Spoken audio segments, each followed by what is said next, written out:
So, should you buy properties in a limited company or in your personal name?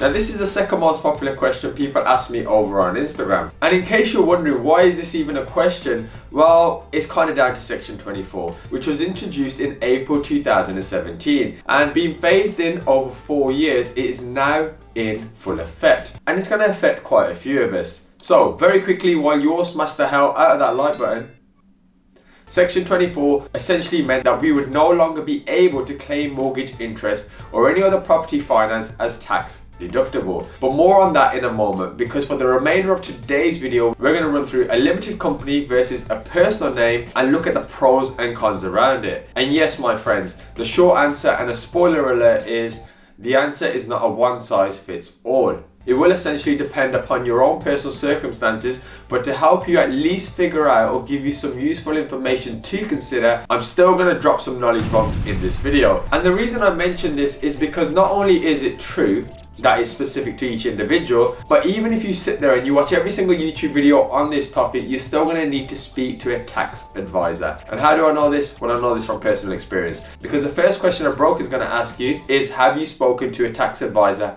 about your financial position? And if a broker doesn't ask you that when you're considering a limited company versus a personal name, get a new broker. And it's a very sensible question that they should be asking, because a tax advisor will be able to ascertain not only what your goals are, but also your current financial situation. Are you after just the one property, or are you looking to build a portfolio? Are you considering reducing your hours at work perhaps, or maybe even consider leaving? Or are you looking to maintain a job whilst building your portfolio? All these questions will have their own impacts on your tax position. Now, let's park that just for a moment, as I know many of you are going to seek a tax specialist after this video. But now let's run through some pros and cons of a limited company versus a personal name. And guys, if you stick around to the end, I've also answered some of the most important questions in a quick fire fashion that you've all been asking me over on Instagram. So stick around, and I promise you by the end of this video, you're going to know so much more than when you first started.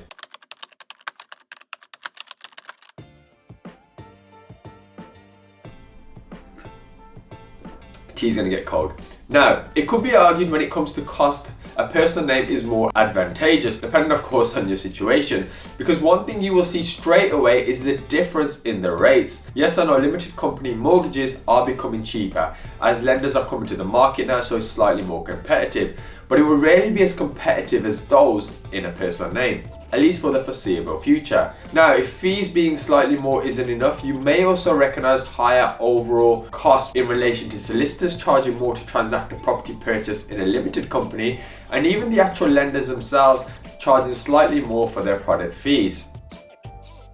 Now, there is a potential tax saving you could benefit from if you opted for a limited company, as the current corporation tax rate I believe is 19%, and if you are a higher tax rate payer, you would actually be paying 40% income tax if it was in your personal name. And as we know with Section 24, you would not be able to offset your mortgage interest costs, meaning you are essentially taxed on the whole rental amount. However, there is a tax credit you can claim, which is 20%, and I'll link that in the description below if you are interested and you feel that may be specific to your situation. Now let's talk of change of ownership. One of the things I'm sure we can all agree with is when it comes to property investing is that it's kind of slow. It really does test your patience at times, and transactions are never as quick as we would like them to be. But with a limited company, the ability to change directors and shareholders can be done pretty swiftly and relatively easy.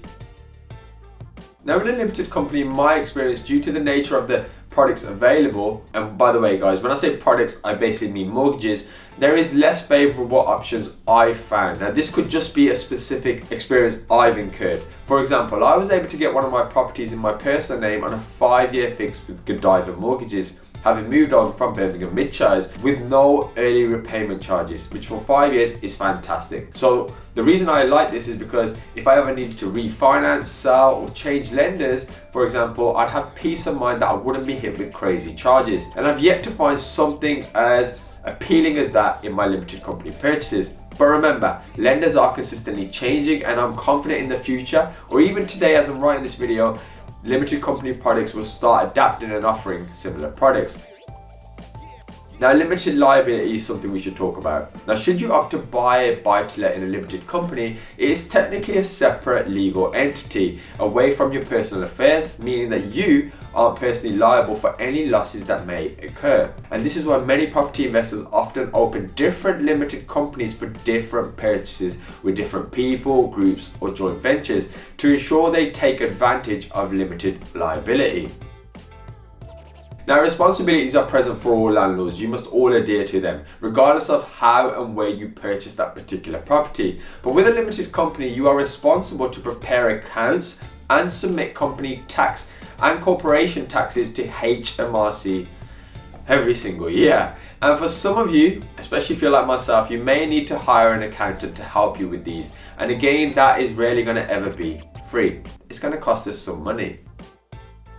Now, there are probably many points I've not obviously covered in this video, and I'm happy to run through any of those or any questions you have in the comments down below, because I don't want to make this video 30 minutes long. And you will obviously learn a lot more when you speak to that tax advisor I mentioned at the beginning of the video. And please do this rather than an accountant, because not every accountant knows about property, and therefore you may not make the best choices around your specific scenario. So stick with a tax advisor. But what I want to do right now is answer some questions too that you guys have been asking me over on Instagram that may be on your mind to really help you move forward. And guys, if you're finding any of this useful, kindly hitting that like button and maybe subscribing if you're new would massively help me out right now. So the first question I want to look at is, can a newly formed company borrow money?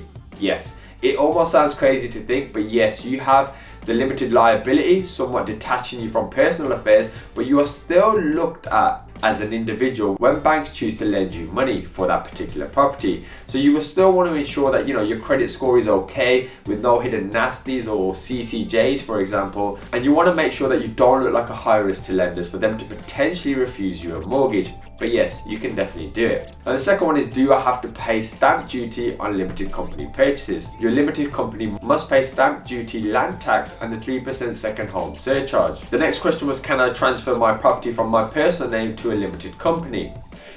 Absolutely, but please note you will have to consider and likely pay the following costs. The first is capital gains tax. If the value has increased over time, you're liable for CGT on that, even though you are still technically owning it yourself. The limited transfer will almost be seen like a sales transaction. You will also have to potentially pay stamp duty, and you will also need to pay legal and conveyancing fees, which aren't always the cheapest when it comes to limited companies. And also one that I've been hit with personally is ERCs, early repayment charges, which simply suck and they're pretty expensive. So guys, I appreciate there is a lot to take in here, so please do take advantage of the comments if you have any questions hanging over your head. And just know that if you made it this far in the video, that I appreciate you and thank you for sticking around when you could have been doing anything but you chose to spend a few moments with me, and that makes you pretty awesome. So as always guys, subscribe, like, smash that notification bell, and I look forward to seeing you next time. Thanks for watching.